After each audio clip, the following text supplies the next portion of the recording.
ఎదురుగుండా పువ్వులు ధనస్సు, వెనక తుమ్మెదలు తాడు ఉంటాయా? ఇవి ఎగిరి వెళ్ళిపోవు పువ్వుల మీదకి, పాట పాడుకుంటూ వెళ్ళిపోవు. వీటన్నింటినీ నువ్వు వరుసక్రమంలో నించోండి అని నించోబెట్టావు. ఇప్పుడు నీకున్న బాణం ఇంకో 5 పువ్వులు, వాటితోనే కొట్టాలి. మీకు చెప్పాను కదా, అరవిందము, అశోకము, నవమల్లికము, నీలోత్పలము, చ్యూతము, ఈ 5 పువ్వులే. అలాగే ఈ పువ్వుల వ్యాఖ్యానం చాలా ఉంటుంది, నేను కొంతవరకే మాట్లాడుతున్నాను. ఈ 5 పువ్వులను బాణములుగా ప్రయోగిస్తూ ఉంటాడు. ఏమైనా బలం ఉందా దానికి? ఏమీ బలం లేదా. వింటికి బలం లేదు, వింటి నారికి బలం లేదు, బాణములకు బలం లేదు. ఆగ్నేయాస్త్రం వేస్తారు, సమ్మోహనాస్త్రం వేస్తారు, రౌద్రాస్త్రం వేస్తారు, పాశుపతాస్త్రం వేస్తారు. అంతేగాని 5 పువ్వులు బాణాలుగా వేయడం ఏమిటి? అది ఏమైనా కుదిరే విషయమా? కుదరదు. 5 పువ్వులు బాణాలంటే మన్మధుడు ఎన్ని బలహీనతలతో ఉన్నవాడో చూపిస్తున్నారు శంకరాచార్యులు వారు. ధను పౌష్పం మౌర్వీ మధుకరమయీ పంచవిశిఖ వసంతు సామంతో. పోనీ సామంతుడు, పక్కనుండే చిలికాడు స్నేహితుడు, ఎల్లవేళలా కంటిని రెప్ప కాపాడినట్టుగా తిరిగేటటువంటి అతి బలశాలి అయి ఉంటే ఏమో. రాజట ధర్మజుండు సురరాజసుతుండట ధన్వి శాస్త్రబోధ్యేజకమైన గాంధీవము విల్లుయట అంటాడు భీష్మాచార్యులు వారు అపశయ్య మీద పడుకున్న మహాభారతంలో. ధర్మరాజు గారు రాజు, గాంధీవం పట్టుకున్నటువంటి ఇంద్రుడి కొడుకు అర్జునుడు తమ్ముడు అంటాడు. అర్జునుడు ప్రతిజ్ఞ చేశాడు, నేనుండగా మా అన్నని కొట్టలేరు, మా అన్నని కొట్టనివ్వనన్నాడు. అలాంటి తమ్ముడు ఉండగా అన్న జోలికి ఎవడెళ్ళగలడు? పోను అలాంటి స్నేహితుడు ఎవరైనా ఉన్నాడా? వసంతు సామంతో. ఎవరైనా యుద్ధంలో పట్టుకోండి, కొట్టండి, చంపండి అని అరుస్తారు, భయపెడతారు. వాళ్ళ మాటలకి భయపడి పారిపోవాలి, అలా ఉంటాయి కేకలు. వసంతుడు ఆయన వచ్చాడని గుర్తు ఏమిటంటే పుష్పాలన్నీ పుష్పిస్తాయి. రామాయణ అయోధ్యకాండలో దశరథ మహారాజు గారు అంటాడు, చైత్ర శ్రీమాన్ ఇయం మాస పుణ్య పుష్పితకానన యవ్వరాజ్యాయ రామస్య సర్వం మే ఉపకల్ప్యతాం అంటాడు. ఇది చైత్రమాసం, వసంత ఋతువు, అరణ్యాలన్నీ పుష్పాలతో శోభిస్తాయంటాడు. మీరు చైత్ర వైశాఖ మాసాల్లో శృంగేరి వెళ్ళాలి. అసలు ఆ శృంగేరి యాత్ర నిజంగా అసలు ఆ విమానం దిగడమే అంత విచిత్రంగా ఉంటుంది. మిగిలిన చోట్ల ఉన్నట్టుండదు ఆ విమానాశ్రయం. మ్యాంగ్లూరులో అది హిల్లక్క కొండ శిఖరం మీద ఉంది, ఆ శిఖరం మీద దిగుతుంది విమానం. అక్కడి నుంచి కారులో శృంగేరి వెడుతుంటే అద్భుతమైన అరణ్యం. వసంత ఋతువు అరణ్యం అంత శోభగా ఉంటుంది. వసంత ఋతువులో ప్రత్యేకంగా వన సంబంధమైనటువంటి క్షేత్రములకు వెళ్ళి చూడాలి. అసలు ఆ అందం అంటే రామాయణం చదివితే అర్థం అవుతుంది. వసంత ఋతువు, ఆ అరణ్యం, ఆ శోభ, రామచంద్రమూర్తి, ఆ వర్ణన అలా ఉంటుంది. కాబట్టి వసంతు సామంతో ఆయన ఏం చేస్తాడు? కొట్టండి, చంపండి, గిల్లండి ఇలా ఏం అండవు. మంచి పువ్వులు, మంచి సువాసన, చల్లటి గాలి, కామోద్దీపనం, ఇంకా కోరికలు పడతాయి, ఇంకా హాయిగా ఉంటుంది. అటువంటి వాడు చిలికాడు. ఆయన ఏమైనా 12 నెలలు ఉంటాడా పక్కన? చైత్ర వైశాఖ మాసములు ఉంటాడు. జ్యేష్ఠం వస్తే వెళ్ళిపోతాడు, గ్రీష్మ ఋతువు వచ్చేస్తుంది. 2 నెలలు పక్కన ఉండేవాడు స్నేహితుడు. పోనీ ఆయన ఏమైనా బలవంతుడా? ఆయన పువ్వులు, సువాసనలు ఇవి పట్టుకొస్తూ ఉంటాడు. ఇంకా ఆయన ఏమి యుద్ధం చేస్తాడు? ఆయన ఎలా సహాయపడతాడు మన్మధుడికి? వసంతు సామంతో మలయమరుదాయోధనరథ. ఇంతకన్నా అన్యాయమైన విషయం ఇంకోటి ఉండదు. మలయ పర్వతం మీద ఉండేటటువంటి చందనపు చెట్ల మించి వచ్చేటటువంటి గాలి మన్మధుడికి రథం. ఆ గాలి రథం ఎక్కాడనుకోండి, శత్రువు ఇటు ఉన్నాడు, ఇట్లా పో అంటే రథం వెళ్ళదు, దానిష్టం ఇలా పోతుంది. శత్రువు ఇక్కడుంటే అక్కడికి పోతుంది. ఇంకేం రథం, ఇంకేం యుద్ధం చేస్తాడు ఆయన? మలయమరుదాయోధన రథ. ఏ బలం ఉందని లోకంలో అందరి మీద బాణాలు వేస్తాడు మా మన్మధుడు? ఏ బలం చూసుకుని వేస్తాడు? ఏముంది మన్మధుడి దగ్గర శక్తి? అంటే శంకరాచార్యుల వారి ప్రజ్ఞ అక్కడుంది. ఆయన అన్నారు, ఇవన్నీ కాదమ్మా, తదాప్యేక సర్వం హిమగిరిసుతే కామపి కృపాం.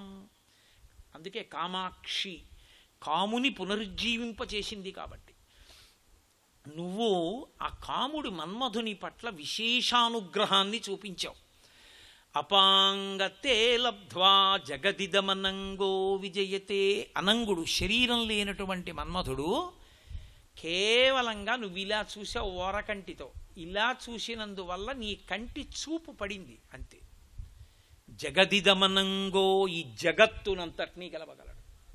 మన్మథ బాణం పడిందంటే ముక్కు మూసుకుని తపస్సు చేసుకుంటున్న యోగులు కూడా భ్రష్టులైపోతున్నారు. అంత శక్తివంతుడు ఎందుకయ్యాడో తెలుసా? ఆయన చేతిలో ఏదో ఉండి కాదు, కేవలము నీ కడగంటి చూపు చేత మన్మధుడు అంత బలశాలి అయిపోయాడు లోకంలో. అయిపోయి బాణములు వేస్తే సృష్టి అంతా జరుగుతోంది. సృష్టి జరిగితే శరీరం వస్తోంది. శరీరం వస్తే పాపములను పోగొట్టుకుని పుణ్యకర్మాచరణం చేసి చిత్తశుద్ధిని పొంది భక్తి వైరాగ్యములను పొంది దానివల్ల జ్ఞానమును పొంది పునరావృత్తి రహిత శాశ్వత శివ సాయుధ్య స్థితిని పొందగలుగుతున్నాడు. బాగుంది సృష్టిక్రమం. కానీ మరి పాడైపోతున్నాం. ఆయన వేసే బాణాలకి విషయముల యందు లౌల్యం కలుగుతోందా, కలగట్లేదా?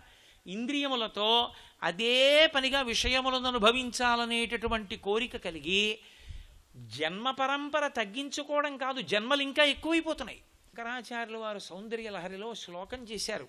మీరు ఆ తత్వాన్ని జాగ్రత్తగా పట్టుకోవాలి. అది జగద్గురువుల యొక్క అనుగ్రహం. ఈ శ్లోకం ఎవరైనా చదివితే దాని బాహ్యార్థం ఒక్కటే చెప్పాననుకోండి, అన్నన్నన్నన్న అని ముక్కు మీద వేలేసుకుంటారు. ఇలా అసలు రాయిచ్చా శంకరాచార్యులు వారి శ్లోకం అని. ఆయన సౌందర్య లహరిలో శ్లోకం చేస్తూ ఆయన అన్నారు, హరిస్వామారాధ్య ప్రణత జన సౌభాగ్యజననీం పురాణారీ భూత్వా పురరిపుమతిక్షోభమనయత్ స్మరోపిత్వా నత్వా రతినయన లేహ్యేన వపుషా మునీనామప్యంతః ప్రభవతి మోహాయ మహతాం అన్నారు. అమ్మా, నువ్వు ఎంత గొప్ప పని చేశావంటావు. నిన్ను పూజ చేసి మీ అందాన్ని పొంది శ్రీ మహావిష్ణువు మోహినీ స్వరూపాన్ని పొంది రాక్షసులకు అమృతం పంచిపెట్టకుండా దేవతలకు ఒక్కళ్ళకే ఇచ్చి రాక్షసుల యొక్క బుద్ధి ఏమార్చగలిగాడు. పురాణారీ భూత్వా పురరిపుమపి క్షోభమనయత్. అక్కడతో ఊరుకున్నావా? నీ అందమంతా శ్రీ మహావిష్ణువుకి ఇవ్వడం వల్ల ఆయన మోహినిగా రూపాంతరం చెందాడు. పరమశివుడు ఆ మోహినిని చూసి అపారమైన వ్యామోహం పొంది వెంట పరిగెత్తాడు. వెంట పరిగెత్తడంలో వీర్యస్ఖలనమైంది. మోహిని రూపాన్ని చూసి తట్టుకోలేక పరిగెత్తిన వాడు త్రిపురములను గెలిచిన పరమశివుడని మీ ఆయన పరువంతా బజార్లో పారేశావు. నువ్వు ఇచ్చిన అనుగ్రహమే విష్ణువుకి అంత సౌందర్యం. దానివల్ల మీ ఆయన పరువు పోయిందా లేదా? మోహిని అవడం వల్ల. పురరిపుమపి క్షోభమన్నయత్, మీ ఆయన మనస్సు క్షోభ పెట్టేశావు. పోను అక్కడతో ఊరుకున్నావా? స్మరోపిత్వా నత్వా రతినయన లేహ్యేన వపుషా. కాలిపోయిన మన్మధుడు రతీదేవికి మాత్రమే కనపడేటట్టుగా అనుగ్రహించి నీ యొక్క కడగంటి చూపు చేత బలవంతుణ్ణి చేసి విడిచిపెట్టావు. ఆయన ఏం చేశాడు? మునీనామప్యంతః ప్రభవతి మోహాయ మహతాం. ఆయన వేసినటువంటి బాణముల చేత ఎక్కడో తపస్సు చేసుకుంటున్నటువంటి మహర్షుల యొక్క మనస్సులు కూడా కదిలిపోయి తపోభ్రష్టులైపోతున్నారు. ఎంత ఉపకారం చేశావమ్మా అన్నారు. ఈ శ్లోకాన్ని మీరు యథార్థంగా తాత్పర్యం అర్థం చేసుకుంటే మీకు అందులో అమ్మవారు చేసిన ఉపకారం మీకు ఏమైనా కనపడుతోందా? అందులో ఆవిడ్ని పొగడ్డానికి ఏమైనా ఉందా? అసలు వాళ్ళ ఆయన పరువు బజారున పారేసింది. ఎక్కడో తపస్సు చేసుకుంటున్న మహర్షుల యొక్క మనసులు కలత పెట్టగలిగినంత శక్తిని మన్మధుడికి ఇచ్చేసింది. ఇవన్నీ చేస్తే ఎందుకు పరదేవతకి ఇంకా నమస్కారం చేయడం? ఇదే శ్లోకాన్ని మీరు చాలా జాగ్రత్తగా అర్థం చేసుకోవాలి. మీరు ఒకటి జ్ఞాపకం పెట్టుకోండి, చీకటి అన్నది లేకపోతే వెలుగు అన్నదానికి విలువ లేదు లోకంలో. అసలు మిమ్మల్ని లోభపెట్టగలిగినటువంటి ఇంద్రియ లౌల్యమును కల్పించగలిగిన విషయం ఒకటి ఉంటే తప్ప మీరు నిగ్రహంతో నిలబడగలగడంలో ఉన్న గొప్పతనం ప్రకాశించదు కదా. అలాగే పరదేవత మన్మధుడికంత బలం ఇచ్చి ఆయన్ని విడిచిపెట్టింది. శ్రీ మహావిష్ణువుని తన సౌందర్యాన్నంతటినీ విష్ణువుకి ఇచ్చింది. ఒకప్పుడు మీతో మనవి చేశా, నారాయణ నారాయణి అన్నా చెల్లెళ్ళు. ఆయన అందాన్ని విష్ణువు పొందారు. పొందితే మోహిని అయ్యాడు ఆయన. ఇప్పుడు ఆ సౌందర్యమునకు ఎవరు వశులైపోయారు? రాక్షసులు వశులైపోయారు. అంటే మన్మథబాణములకు గురి అయ్యారు. వాళ్ళు ఆవిడ అందచందాలు చూస్తూ ఉండిపోయారు. దేవతలు అలా వశులు కాకుండా ఆవిడ అనుగ్రహించింది. అంటే మన్మథబాణములకు వశం కాకుండా చేసింది ఆవిడే. కొంతమంది వశమయ్యేట్టు చేసింది ఆవిడే. ఇప్పుడు దానివల్ల ఆవిడ ఏం సాధించింది? లోక ప్రయోజనాన్ని సాధించింది. రాక్షసులు అమృతం తాగకుండా చేసింది, దేవతలు అమృతం తాగేట్టు చేసింది. దేవతలంటే దివ్ ప్రకాశవంతులు, వాళ్ళు ఇక్కడే ఉంటారు, వాళ్ళు జ్ఞానకారకులు. దేవతలు బలపడితే లోకమంతా సుభిక్షంగా ఉంటుంది. కాబట్టి ఇప్పుడు దేవతల అనుగ్రహం చేత లోకం సంతోషంగా ఉండేటట్టు రాక్షసులు బలపడి లోకాన్ని పాడు చేయకుండా అమ్మవారే చేసింది. బాగుంది అక్కడ వరకు. మరి పరమశివుడి యొక్క పరువు బజారున పడిపోయింది. పురరిపుమపిక్షోభమనయత్. అలా మోహిని వెంట శివుడు పడేటట్టుగా తన అందాన్ని విష్ణువుకి ఇవ్వడం ఎందుకు ఆవిడ అంటే, ఆవిడ ఆ అందాన్ని విష్ణువుకి ఇచ్చింది అమృతం పంచిపెట్టమని. ఆవిడ ఉపసంహారం చేసేసింది అనుకోండి, ఇక శివుడికి అలా కనపడ్డగా విష్ణువు. మీరు బాగా అర్థం చేసుకోవాల్సి ఉంటుంది. ఆవిడ తీసేసింది అనుకోండి, అమృతాన్ని పంచిపెట్టడం అయిపోయింది. అమ్మవారు ఆ అందాన్ని తీసేసుకుంది వెనక్కి. ఇప్పుడు విష్ణువుగా ఉంటారు. శివుడికి మోహినిగా కనపడ్డగా. ఎందుకనంటే మీరు జాగ్రత్తగా అర్థం చేసుకోవాలి పురాణాన్ని. భాగవతం క్షీరసాగర మథనం చదవండి. అందులో ఇది పరమశివుడు క్షీరసాగర మథనమునందు అమృతోత్పాదనం జరిగి అమృతం పంచినప్పుడు శివుడు లేడు అక్కడ. తర్వాత తెలిసింది ఆయనకి. తన బావమరిది విష్ణువు బావమరిది, తన భార్య అన్నగారేగా. కాబట్టి ఆయన తన భార్య అందాన్నే పొంది మోహిని అయి అమృతాన్ని రాక్షసులకు ఇవ్వకుండా దేవతలకు పంచిపెట్టాడని తెలిసింది. తెలిసి ఆయన ప్రత్యేకంగా వైకుంఠానికి వెళ్ళాడు. ఏం బావా, మా ఆవిడ అందమంతా పొందేవిట ఏదోసారి అలా కనపడు అన్నాడు. కొన్ని చోట్ల చూడండి, భార్య అన్నదమ్ముడు ఒక్కలా ఉంటారు. ఓసారి మా ఆవిడ చీర కట్టుకోవచ్చు, మా ఆవిడలా ఉంటాడు బావగారు, అదో సరదా. అలా ఏది మళ్ళీ ఓసారి మోహిని అవతారం చూపించండి అన్నాడు. అంటే విష్ణు అన్నారు, ఎందుకులేండి బావగారు అవన్నీ ఇప్పుడు అనవసరం, అయిపోయింది కదా అని ప్రయోజనం. అలా కాదు బావగారు, ఒకసారి చూపించండి. ఇప్పుడు విష్ణువు చేతిలో ఉందా మోహినిగా కనపడ్డం, పరదేవత చేతిలో ఉందా? మళ్ళీ ఆవిడ కదా ఇవ్వాలందాం. మళ్ళీ ఆవిడ సౌందర్యాన్ని ప్రకాశింపచేస్తే కదా మోహినిగా కనపడతాడు. అంటే మళ్ళీ ఆవిడ ఇచ్చింది అందం, ఇస్తే కనపడ్డాడు ఆయన. కనబడితే శివుడు ఏం చేశాడు?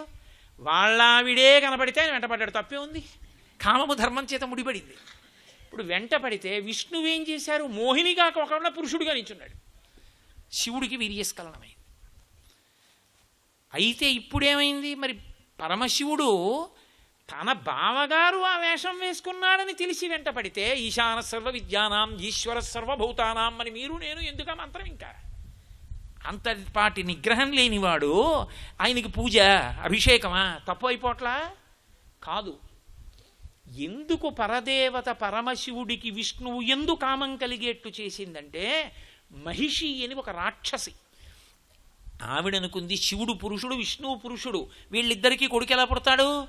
అందుకని బ్రహ్మగారిని వరమడిగింది, శివకేశవులకు కొడుకు పుడితే వాళ్ళ చేతిలో చచ్చిపోతానంది. ఇప్పుడు వాళ్ళిద్దరికీ కొడుకు పుడితే తప్ప మహిషి సంహారం అవదు. మహిషి సంహారం అయితే కానీ లోకం రక్షింపబడదు. అందుకని తన భర్తకి కామం కలగాలి, తన రూపం వల్లే కలగాలి. ఆయన మర్యాద చెడకూడదు. తన అన్నదమ్ముడికే యథార్థమునకు విష్ణువు స్త్రీ రూపంలో అమ్మవారు.